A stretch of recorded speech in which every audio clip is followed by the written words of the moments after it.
하늘에 계신 하나님의 눈에는 이 세상에는 딱 두 종류의 사람들이 있습니다. 예수 그리스도 구원 계시의 통로가 되는 이스라엘, 첫째 아들로 비유되지요. 그리고 이방인인 열방 모든 민족, 둘째 아들에 해당됩니다.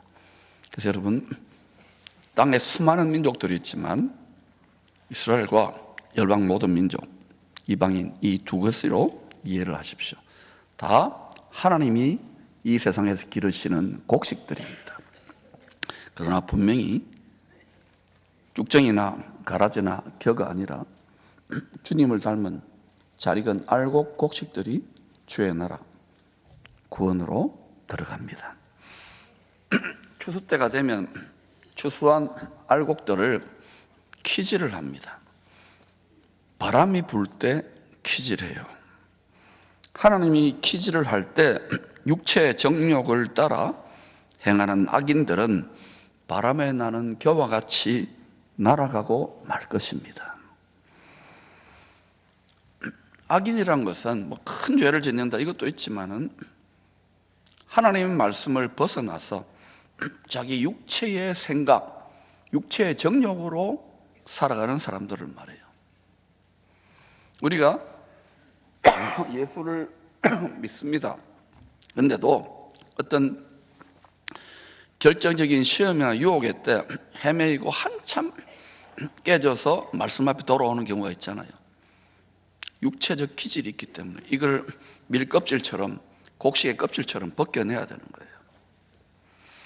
지금 이 세상에 우리나라에 세찬 바람이 불고 있습니다. 앞으로 더 큰 바람이 불 수도 있습니다. 왜? 주 오시는 추수 때가 점점 다가오기 때문에 그러합니다. 그때 겨는 날아가고 알곡이 제자리를 잡게 되는 것입니다. 대한민국에 세찬 바람이 일어나잖아요. 한치 앞을 모르는데 겨는 날아가고 알곡이 자리 잡도록, 하나님 눈에 알곡이 자리 잡도록 간절히 기도해야 되겠습니다. 마태복음 13장에서 주님은 천국의 신비들을 농사 비유로 가르치신 후에 직접 그 뜻을 해석해 주셨습니다. 주님의 해석입니다. 좋은 씨는 주의 말씀입니다. 밭은 말씀을 받는 사람들의 마음입니다. 여러분 지금 말씀을 받고 있어요. 씨앗을. 좋은 마음밭이 돼야 돼요. 좋은 마음밭은 예수 그리스도를 본받는 마음입니다. 추수 때는 세상 끝입니다. 이 세상을 계속 사랑하고 하나님보다 더 사랑하고 집착하면 추수 때 쭉정이가 돼요. 가라지가 된다고요. 세상 끝이 있습니다. 곡식은 천국의 아들들입니다. 제가 성경에 있는 이야기를 하는 거예요. 가라지는 악한 자의 아들들입니다. 추수 때까지 천국의 아들들과 악한 자의 아들들이 함께 이 세상에서 자랄 것입니다. 세력을 이룬다는 거예요. 여러분이 죄악을 다 뽑아내면 어떻게 되겠지? 그런 거 없습니다. 어디든지 이 세상 끝까지 그렇게 될 거예요. 그러나 세상 끝이 되면 먼저 가라지를 심판합니다. 하나님의 말씀을 우습게 여기고 주를 본받지 않은 불순종한 자들을 말합니다. 가라지를 먼저 묶어서 묶습니다. 심판합니다. 하나님이 하실 일이에요. 그러나 가라지 심판 후에 곡식들, 알곡들을 추수하여 주의 곡간 그리스도께서 오셔서 왕노릇할 나라에 드립니다. 마태복음 13장 30절 같이 읽어볼까요? 시작. 둘 다 추수 때까지 함께 자라게 두라. 추수 때에 내가 추수꾼들에게 말하기를 가라지는 먼저 거두어 불사르게 단으로 묶고 곡식은 모아 내 곡간에 넣으라 하리라.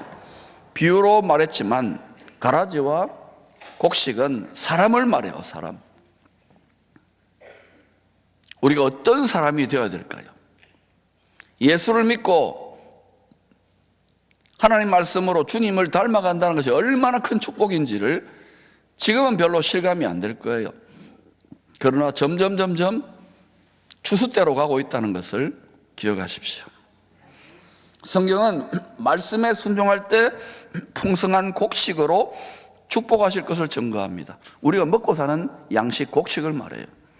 일용할 양식은 그냥 먹고 사는 곡식만을 말하는 게 아니에요. 사업에서 돈 버는 것만이 아니라 우리가 말씀의 양식, 이것도 그런 의미가 있는 거예요. 말씀에 순종할 때 씨가 자라서 곡식, 열매가 되는 거예요.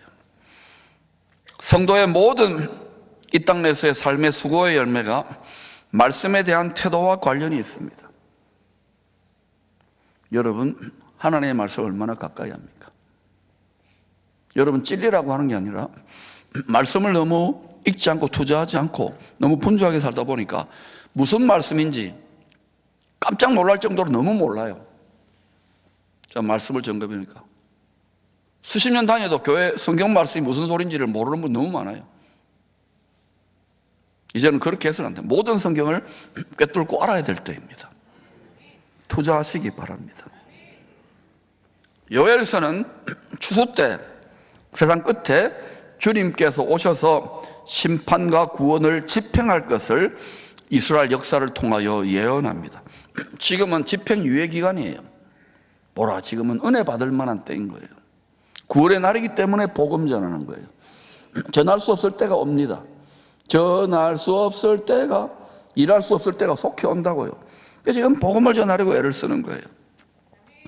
복음을 전하지 않으면 화를 당해요. 하나님의 집이, 교회가, 성도들이. 그래서 생활 선교사님은 자꾸 이렇게 하는 거예요. 여러분, 괴롭히는 것이 아닙니다. 그러면 하나님이 힘들고 어렵고 연단이 있지만 반드시 하나님이 비를 내리십니다. 1장은, 요엘서 1장은 말씀에 불순종한 언약 백성들의 죄악 때문에 큰 기근과 전쟁을 겪고 있다고 책망합니다. 요엘서는 추수 때 세상 끝에 주님께서 오셔서 심판과 구원을 집행하는 것에 대한 예언이에요. 1장에서 이스라엘 역사에서 불순종의 죄악, 먼저 언약 백성을 언약을 체결했는데 불순종했어요. 이스라엘이 우리한테 본보기로 보여준 거예요. 그 결과로 큰 기근과 전쟁을 겪고 있는 것입니다. 우리도 신약 예수 그리스도의 복음으로 새 약속을 체결한 거예요. 믿는다 그러고 언약 백성, 언약을 지키자 말씀에 불순종하면 안 되는 거예요.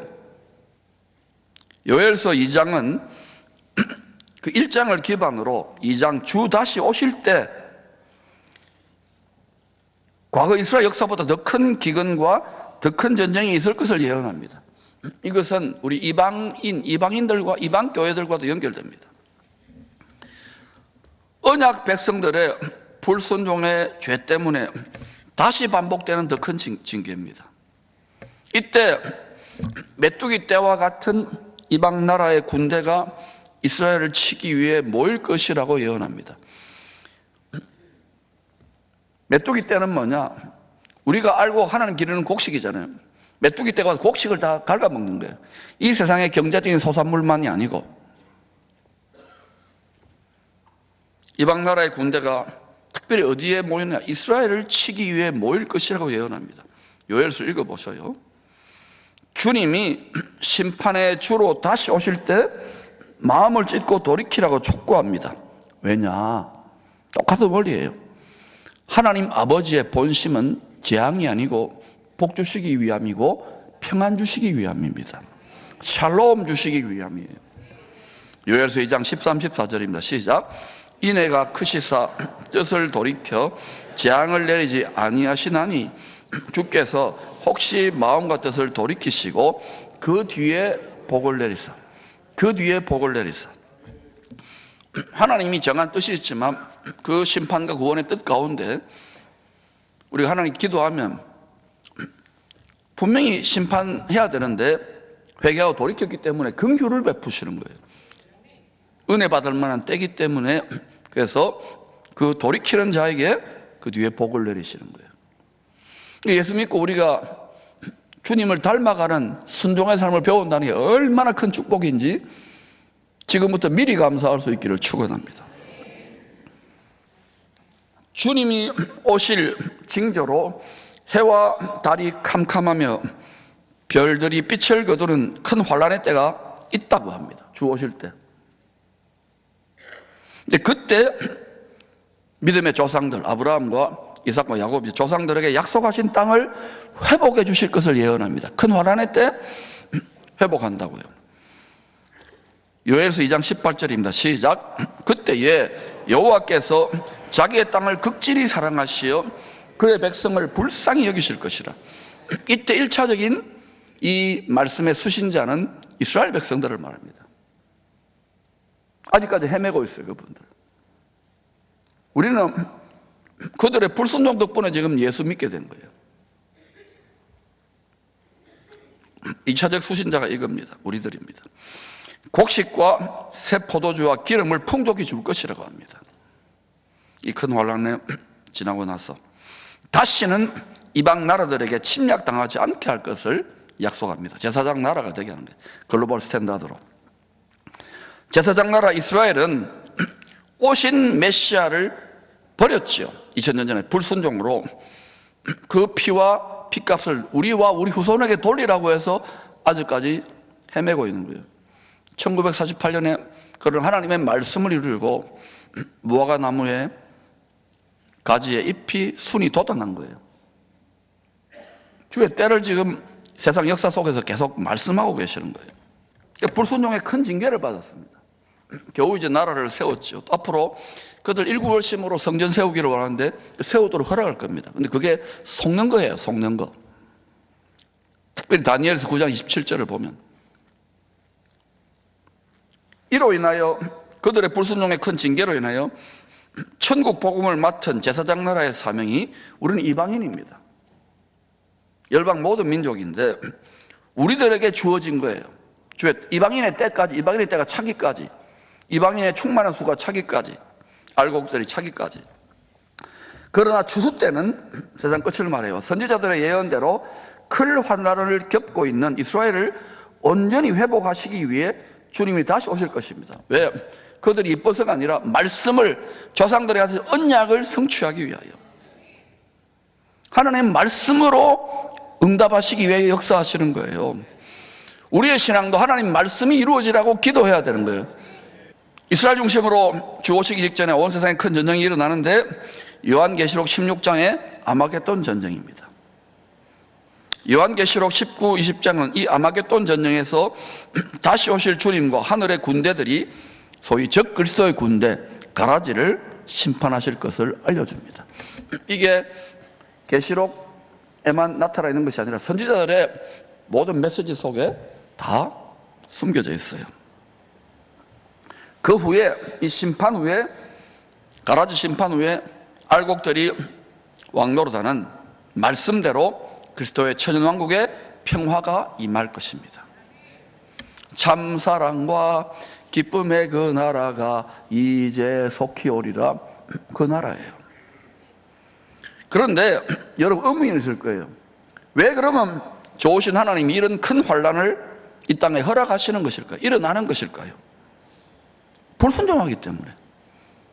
첫째, 마태복음 25장에서 양과 염소의 비유로 말씀하신 것처럼 모든 민족들입니다.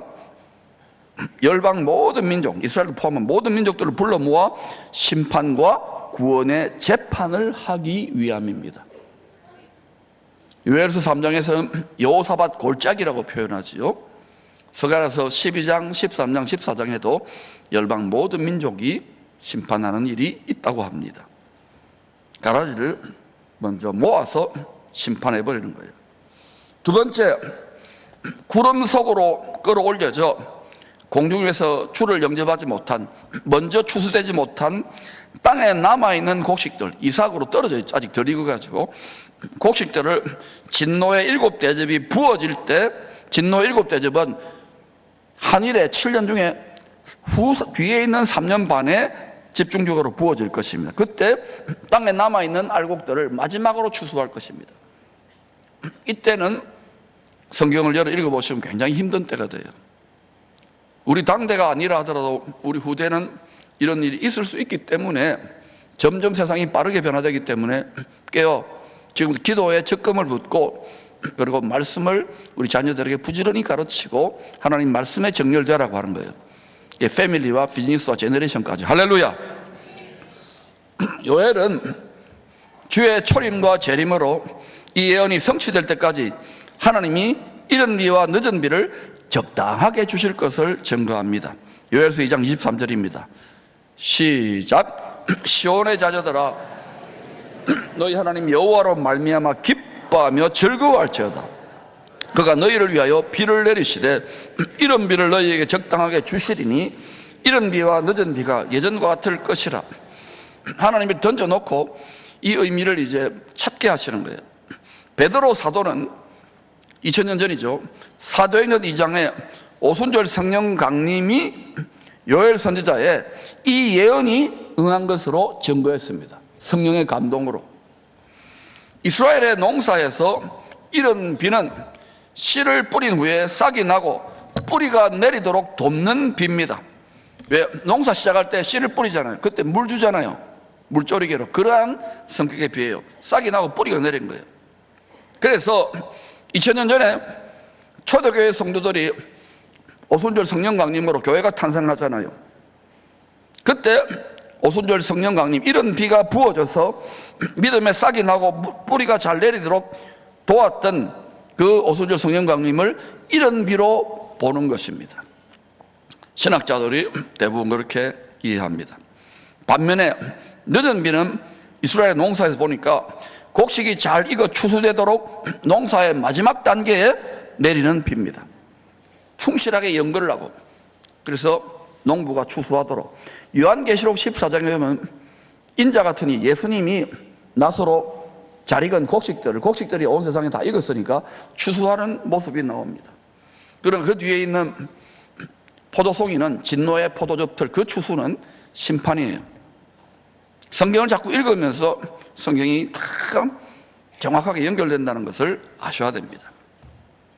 초대교회에 이런 비가 내린 이후에 2000년 동안 성령의 비가, 이런 비의 연장선상이죠. 비가 열방의 곡식들이, 성도들이 잘 자라도록 때를 따라 내렸습니다. 죽어서 추수된 분들도 있고 우리도 지금 이제 비를 맞아야 되는 거예요. 요엘서 2장과 사도행전 2장의 예언은 주님이 다시 오실 때 2000년 전에 시작되었지만, 부분적으로 성취되었지만, 주님이 다시 오실 때 모든 육체에게 부어질 늦은 비 성령으로, 마지막 추수를 돕기 위한 늦은 비 성령으로 온전히 이 예언이 성취될 것입니다. 그것은 지상교회의 마지막 추수를 돕기 위해 부어질 전무후무한 엄청난 성령의 권능일 것입니다. 야고보 사도는 주님이 다시 오실 때 비를 기다리는 농부와 같이 길이 참고 믿음을 굳건하게 하라고 권면합니다. 2000년 전에. 자, 야고보서 5장 7절 8절입니다. 시작. 그러므로 길이 참으라. 보라, 귀한 열매를 바라고 길이 참아 이른 비와 늦은 비를 기다리나니 너희도 길이 참고 마음을 굳건하게 하라. 주의 강림이 가까우니라. 이 본문에 길이 참아, 길이 참아, 길이 참아가 3번 나와요. 믿음은 인내입니다. 이스라엘 역사로 보면 더 역사가 오래되고 수천 년이 되고, 지난 2000년 동안 뭐 주님 오신다고 초대교회 성도들도, 사도도 그렇게 했지만은 주님이 한 알곡이라도 더 많이 추수하려고 기다리고 계시는 거예요. 그러나 반드시 오셔서 추수하십니다. 그러니까 여러분, 낙심하지 말고 하나님 말씀 붙잡고 길이 참아야 돼요. 말씀에 순종하고 주를 본받아 가야 돼요. 먹고 사는 문제 중요합니다. 자식 키우는 문제 중요합니다. 시집장가 보내는 문제 중요합니다. 그러나 하나님 말씀대로 붙들리기를 애쓰시기를 축원합니다. 그리고 가정에서 여러분이 노아의 구원, 예수 그리스도의 믿음의 구원 방주를 가족 단위로 예비하시기를 축원합니다. 주의 강림이 가까우시니라. 그러면 2000년 전이면 지금은 얼마나 가깝냐는 거예요. 근데 오늘날 교회들이 이때의 양식을 잘 먹이지 않는 것 같아요. 조금 먼저 시작하는 거예요. 먼저. 왜? 우리가 편안한 시대를 너무 살아오다 보니까. 이제 오늘 말씀의 교훈을 3가지로 적용하고 마칩니다. 첫째, 말씀을 듣고 깨닫는 좋은 마음밭을 경작해야 됩니다. 농기구가 뭐냐? 기도와 말씀입니다. 주님을 닮아가고자 한다면서 그리스도의 마음을 본받으려고 하면 반드시 기도와 말씀으로 마음이 부드러워지고 겸손해지고 온유해지고 십자가를 질 수 있어야 돼요. 그렇게 될 때 그 십자가 주의 멍에를 메고 순종하는 과정에서 주님을 깨닫고 말씀의 씨앗이 떨어진 것이 30배, 60배, 100배로 풍성하게 결실하게 되는 거예요. 이 강단에서 뿌려지는 말씀의 씨앗도 마찬가지입니다. 여러분이 길가처럼 분주하고 온갖 잡생각이 있고 또 강팍해지고 또 세상의 유혹과 재리의 시험과 근심염려로 꽉 들어차면 아무리 뿌려도 열매 맺지 못합니다. 그래서 하나님이 도와주시는 거예요. 연단하시고 시험하시고 인생의 여러 가지 어려움을 통해서 주를 간절히 바라보도록, 그런 거 없이 말씀으로 지름길로, 말씀과 기도로 부지런히 여러분 마음의 텃밭을 가꿀 수 있기를 축원합니다. 두 번째, 부활의 첫 열매가 되시는 주님처럼 첫째 부활, 주님이 부활의 첫 열매예요. 주님이 살았더니 첫 열매란 건 뭐냐? 제일 좋은 열매라는 거예요. 주님처럼 우리도 첫 열매들로 추수되기를 소망합니다. 구약에 보니까 첫 열매는 하나님의 소유예요. 성물이에요. 그러니까 우리의 삶을, 우리의 몸을 하나님 기뻐하는 거룩한 산재물로 드려야 되는 거예요. 이 첫 열매들이 바로 첫째 부활을 말해요. 그래서 그리스도의 나라에서 왕노릇 하는 부활이에요. 첫째 부활은 그냥 부활이 아니라 더 좋은 부활. 할렐루야. 왕노릇 하는 부활이라고 일단은 생각을 하십시오. 여러분, 똑같이 신앙생활 한다고 다 똑같이 받는 거 아닙니다. 주를 위해서 수고하고 헌신하고 어떤 사람 죽기까지 그들에게 멸류관과 상이 있는 거예요. 세 번째, 농부가 귀한 열매를 바라고 비를 기다리는 것처럼 농부가 아무것도 안 하고 하늘만 바라보고 비만 기다리는 게 아니에요. 씨를 뿌리고 밭을 갈고 거름을 주고 가지치기를 하고 잡초를 뽑고 이거 다 하면서 이제 또 샘을 파고, 그래서 이제 어때요? 할 거 다 하고 하나님 이제 때가 되면 비를 내려주십시오 이래야 되는 거예요. 근데 이 과정에서 우리가 지치잖아요. 낙심이 되고 지치고 피곤하고, 목회자인 저도 가끔 그럴 때가 있는데 그런데도 하나님 말씀을 붙들고 일어나는 거예요. 여러분 용기를 주고 격려하는 거예요. 여러분 삶이 전쟁터고 쉽지 않잖아요. 그러나 낙심하지 마십시오. 왜? 모든 믿음의 선진들이 다 그렇게 살아왔던 거예요. 그러면서 하나님이 우리를 닮아가게, 주님도 부활의 첫 열매인 주님도 고난을 통하여 온전하게 익은 열매로 추수되어졌는데 우리는 그런 거 없이 그냥 추수된다고요? 공짜 심리입니다. 그러므로 여러분, 농부가 귀한 열매를 바라고 비를 기다리는 것처럼 낙심하면 안 돼요. 오실 주님을 뜨겁게 사랑함으로 기다려야 합니다. 왜냐? 약속대로 때가 되면 반드시 은혜의 단비가 내릴 것이기 때문입니다. 주님이 약속하셨어요. 야고보는 많은 시험에도 길이 참아 마침내 돕는 은혜의 단비를 맞았던 많은 믿음의 선진들, 특별히 선지자들을 이야기하면서 두 사람을 이야기합니다. 욥과 엘리야의 믿음입니다. 욥이 그 극심한 고난과 시험 가운데에 끝장났습니까? 욥의 인생 후반전 모년에 갑절의 복을 받잖아요. 돕는 은혜의 비가 내린 거예요. 성령의 역사입니다. 또 엘리야, 죽을 정도로 힘들었잖아요. 우상 숭배와 죄악과 싸우면서. 그러나 그 우울증까지 떨어져. 그러나 그가 어때요? 호렙산 하나님의 지성소에서 하나님의 음성을 듣고 완전히 영적 차원이 업그레이드 되죠. 그래서 어때요? 돕는 은혜의 새 차원이 열리는 거예요. 성령의 비를 구하십시오. 낙심하지 마시고 모일 때마다, 예배 때마다 기도하시기를 바랍니다. 때가 되면 적당한 비를 주실 것이고 또 마지막 추수 때는 전무후무한 지상교회에 하나님의 놀라운 성령의 강림이 부어질 것입니다. 그래서 야고보 사도는 이 확신을 알았기에 여러 가지 시험을 당할 때도 온전히 기쁘게 여기며 인내하라고 당부했던 것입니다. 왜? 알곡으로 물어있기 때문에, 그 연단과 시험을 통하여. 왜냐하면 또한 왜 기뻐하라고 하면 약속대로 비가 내릴 것이기 때문에. 할렐루야. 약속대로 우리에게 적당한 비가 임하기를 축원합니다. 이 민족 가운데 부어지게 하옵소서.